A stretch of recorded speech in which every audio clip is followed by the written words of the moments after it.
Breaking news చూడబోతున్నాం. Parliament ముందుకు మరోసారి డీలిమిటేషన్ బిల్లు రానుంది. మారిన రాజకీయ పరిస్థితుల్లో బిల్లు పాస్ అయ్యే అవకాశాలు కనిపిస్తున్నాయి. శీతాకాల సమావేశాల్లో డీలిమిటేషన్ బిల్లు ప్రవేశపెట్టే యోచనలో ఉంది కేంద్రం. 5 రాష్ట్రాల ఎన్నికల ఫలితాల తర్వాత రాజకీయ పరిణామాలు పూర్తిగా మారాయి. అటు డీలిమిటేషన్ పై డీఎంకే పునరాలోచన చేస్తోంది. డీలిమిటేషన్ బిల్లుకు పలువురు టీఎంసీ ఎంపీలు కూడా సహకరించే అవకాశం ఉంది. దేశవ్యాప్తంగా 50% లోక్సభ 50% అసెంబ్లీ సీట్లు పెంచేలా డీలిమిటేషన్ బిల్లును కేంద్రం తీసుకురాగా గత ప్రత్యేక సమావేశాల్లో విపక్షాలు ఈ బిల్లును ఓడించాయి.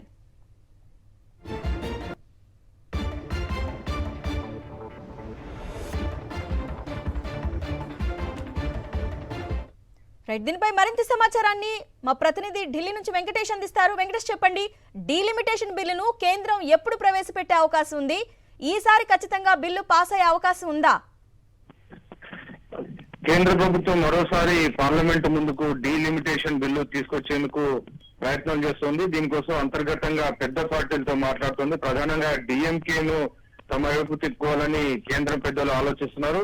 ఇటీవల తమిళనాడులో జరిగినటువంటి పరిణామాల్లో కాంగ్రెస్ కూటమితో డిఎంకే దూరం జరిగినటువంటి పరిస్థితి. సో ఆ నేపథ్యంలో డిఎంకేను తమ వైపు తిప్పుకోవడం, అలాగే పశ్చిమ బెంగాల్లో టీఎంసీ ఓడిపోవడంతో అక్కడ తిరుగుబాటు కూడా మొదలైంది. సో అక్కడి నుంచి కూడా కొంతమంది ఎంపీలను తీసుకోవడం ద్వారా ఖచ్చితంగా ఈ బిల్లు గట్టెక్కేటువంటి అవకాశం కనబడుతుంది. దాదాపు ఈ 2 పార్టీలు కలిపి లోక్సభలో 50 మంది ఎంపీలు ఉన్నారు. సో ఈ బలంతో చాలా సులభంగా ఈ రాజ్యాంగ సవరణ బిల్లు గట్టెక్కేటువంటి అవకాశం ఉంది. గత ఏప్రిల్లో జరిగినటువంటి ప్రత్యేక పార్లమెంట్ సమావేశాల్లో 54 ఓట్ల తేడాతో బిల్లు వీగిపోయినటువంటి పరిస్థితి మనం చూసాం. సో ఈ బిల్లుని ఎలాగైనా పాస్ చేయించాలనేటువంటి పట్టుదలతో ప్రధానమంత్రి నరేంద్ర మోడీ, కేంద్ర హోంమంత్రి అమిత్ షా ఉన్నారు. సో ఇటీవల వచ్చినటువంటి 5 రాష్ట్రాల ఎన్నికల ఫలితాలు ఎన్డీఏ కూటమికి అనుకూలంగా ఉన్న నేపథ్యంలో మిగిలినటువంటి పార్టీలకు కూడా కలిసి వచ్చేటువంటి అవకాశం ఉందని బీజేపీ అంచనా వేస్తుంది. సో ఆ నేపథ్యంలోనే వచ్చే వర్షాకాల సమావేశాలు జూలై చివరి వారం లేదంటే ఆగస్టు మొదటి వారంలో ఈ వర్షాకాల సమావేశాలు జరుగుతాయి. సో ఆ సమావేశాల్లో ఈ బిల్లును ముందుకు తీసుకురావాలని ప్రయత్నాలు కొనసాగుతున్నాయి. వీటితో పాటు జమిలీ ఎన్నికలకు సంబంధించినటువంటి బిల్లు కూడా అతి త్వరలోనే పార్లమెంట్ ముందుకు తీసుకురావాలని ప్రభుత్వం ఆలోచిస్తుంది. సో ప్రధానంగా ఈ డీలిమిటేషన్ బిల్లులో ప్రతి అసెంబ్లీలో 50%, అలాగే పార్లమెంట్ లోక్సభలో 50% సీట్లు పెంచాలని ప్రతిపాదించింది. దాని ప్రకారం ఆల్మోస్ట్ 850 వరకు లోక్సభ సీట్లు పెరిగేటువంటి అవకాశం ఉంది.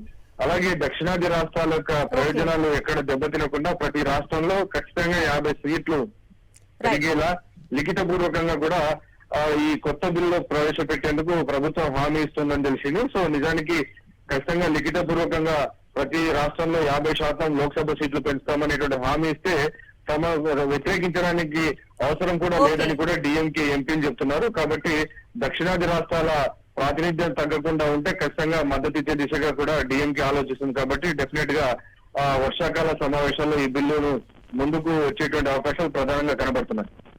Right Venkatesh, thank you. మరిన్ని అప్డేట్స్ కోసం ఛానల్ ను సబ్స్క్రైబ్ చేయండి. నోటిఫికేషన్స్ కోసం బెల్ ఐకాన్ పై క్లిక్ చేయండి.